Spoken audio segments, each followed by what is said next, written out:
তৃতীয় ম্যাচে convincing win, এবং রোহিত শর্মা সেঞ্চুরি করেছেন, কোহলি আনবিটেন ছিলেন, দুজনের দেড়শো ছাড়ানো আনবিটেন পার্টনারশিপে ইন্ডিয়া জিতেছে। মানে ইন্ডিয়া শেষ ম্যাচে যা চেয়েছে তার পুরোটাই পেয়েছে।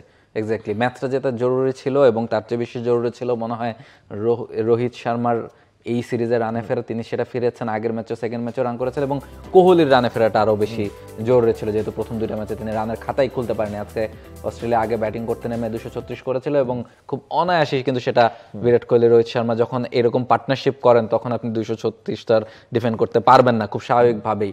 এবং রোহিত শর্মার ব্যাটিং হয়তোবা আপনি সেকেন্ড ম্যাচও দেখেছেন, তবে আজকে তিনি যেভাবে ব্যাটিং করেছেন, স্পেশালি তার এতদিন পরে ক্রিকেটে ফেরা ওডিআই ফরম্যাটে এবং তার ফিটনেস নিয়ে কাজ, বিরাট কোহলি প্রথম দুইটা ম্যাচে ফিরে তিনি একেবারে গায়েবী হয়ে গেছিলেন মোটামুটি, সেখান থেকে ফিরে যেভাবে রান করেছেন। রোহিত শর্মার গার্ডটা আমরা দেখছি যে 121 রান করেছেন, 125 বলে 96 স্ট্রাইক রেটে ব্যাটিং করেছেন, 13টা 4 3টা 6, টানা তৃতীয়বার অর্জন করেছে দেশের সেরা সুপার ব্র্যান্ড স্বীকৃতি বসুন্ধরা টিস্যু। বিরাট কোহলিও একই রকম স্টাইলে ব্যাটিং করেছেন, ফিরে দুটো ম্যাচে রান করতে পারেননি, মনে হচ্ছিল আজকে একটা অন্য দুনিয়া থেকে তিনি এসে ব্যাটিং করছেন। মানে যেরকম বিরাট কোহলিকে দেখে আমরা স্বাচ্ছন্দ্য বোধ করি, 74 রান করেছেন, 81 বল থেকে 91 স্ট্রাইক রেটে ব্যাটিং করেছেন, 7টা 4, ওই যে রোকো। মানে বলা হচ্ছিল যে বিরাট কোহলি যখন ব্যাক টু ব্যাক দুটা ডাক মারলেন এবং শেষ ম্যাচে অ্যাডিলেড, যেটা তার one of the favourite ground, সেখানে যেভাবে হাত নেড়ে বিদায় নিচ্ছিলেন যে ওয়ানডে ক্রিকেটে তিনি ছেড়ে দেন কিনা।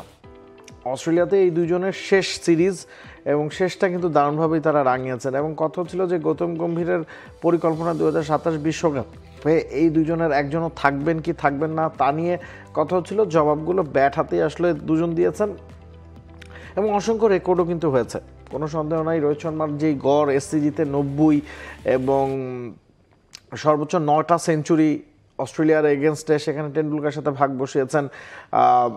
বিরাট কোহলির কথাও যদি বলি, টেন্ডুলকারের পরে এখন কিন্তু কুমার সাঙ্গাকারাকে ছাপিয়ে দ্বিতীয় সর্বোচ্চ ইতিহাসের ওয়ানডে রান গেটার হচ্ছেন বিরাট কোহলি। পন্টিং সবাইকে ছাপিয়ে গেছেন। সেই স্ট্যাটটাও যদি আমরা দেখি, আমরা জানতাম যে ওয়ানডেতে আসলে টেন্ডুলকারকে হয়তো কারো পক্ষে ছোঁয়া সম্ভব না। এক্স্যাক্টলি, রুট টেন্ডুলকারকে হয়তো টেস্টে ছাড়িয়ে যেতে পারেন, তবে কোহলি 2 নম্বর পজিশনটায় উঠে আসলেন। যদি এই ম্যাচটায় রান না করতেন, সামনে না খেলতেন, হয়তো 3 থেকে তাকে শেষ করতে হতো। এক্স্যাক্টলি, এবং তিনি রানে ফিরেছেন, এবং আপনি যেটা বলছিলেন যে 2027 ওয়ানডে ওয়ার্ল্ড কাপের পরিকল্পনা এই দুজনের কেউ থাকবেন কি থাকবেন না সেটা নিয়ে কথা। যদিও রিসেন্ট টাইমে রোহিত শর্মার একটা ইন্টারভিউ দেখছিলাম এবং তিনি সেখানে বলছিলেন যে তিনি আসলে 2027 বিশ্বকাপটা খেলতে চান। 2023 ওয়ার্ল্ড কাপে যেই সিরিজটা তিনি জিততে পারেননি, যেই ওয়ার্ল্ড কাপটা তারা জিততে পারেনি, সেই আক্ষেপটা তারা মেটাতে চান এবং সেখানে তারা ওয়ার্ল্ড কাপটা খেলতে চান এবং ওয়ার্ল্ড কাপটা জিততে চান।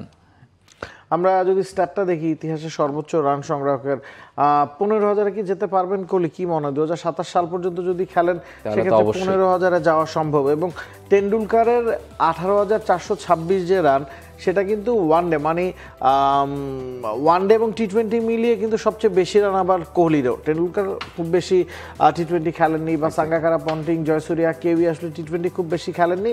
তবে বিরাট কোহলির ওয়ানডের সাথে যদি টি-20 রান যোগ করা হয় এবং বাকি ক্রিকেটারদের এই তালিকায় যে বাকি 4 জন আছে তাদের ওয়ানডের সাথে টি-20 রান যোগ করা হয়, সেক্ষেত্রে কিন্তু কোহলি সবচেয়ে এগিয়ে থাকবেন, যেহেতু তিনি অনেক বেশি টি-20 ম্যাচও খেলেছেন। ফলে সেই জায়গাটা থেকে কোহলি হয়তো বা আপাতত আশা করতে পারেন যে তিনি আর যে কটা দিন খেলবেন, তার কাছে এখন এই স্ট্যাটগুলোর চেয়ে মনে হয় যে কটা দিন খেলতে পারেন নিজের ফর্মটা ধরে রেখে, এবং 27 ওয়ার্ল্ড কাপটা বোধহয় তারও খেলার ইচ্ছা আছে। 27 ওয়ার্ল্ড কাপ দুজনই খেলছেন, এটা কি আজকে মোটামুটি নিশ্চিত হয়ে গেছে?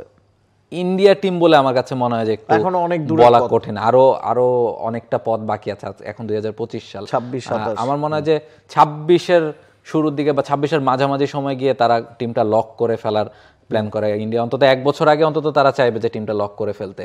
ফলে আরো 2-1টা সিরিজ যদি ইন্ডিয়া, রোহিত শর্মা এবং কোহলি এরকম ব্যাটিং করেন, তাহলে তাদেরকে বাদ দেওয়া তো আসলে খুব ডিফিকাল্ট। লেটস সি কি হয় না হয়। 2027 বিশ্বকাপে রোহিত কোহলি খেলছেন নাকি খেলছেন না, সেই বিষয়ে আজকে তাদেরকে প্রশ্ন করা হয়েছিল, ওগুলো আসলে তারা এড়িয়েই গেছেন। তবে যতটুকু বোঝা যাচ্ছে, চ্যাম্পিয়ন্স ট্রফির পরে যখন এই দুজন বলেছেন যে তারা 2027 বিশ্বকাপটা খেলতে চান এবং সবচেয়ে বড় কথা তারা জিততে চান। 2023 বিশ্বকাপটা ওই 1,30,000 দর্শকের সামনে যখন আহমেদাবাদে নরেন্দ্র মোদী স্টেডিয়ামে তারা হেরেছেন, তখনই ওই সুপ্ত বাসনাটার কথা রোহিত শর্মা বা কোহলিরা ঠিক করে রেখেছিলেন যে 27 বিশ্বকাপ জিতেই তারা আসলে অবসর নিতে চান। লেটস সি কি হয়। For more updates, subscribe to our YouTube channel and click on the bell icon. Follow us on Facebook and Instagram. Download T Sports app to enjoy exciting games and highlights. Visit tsports.com.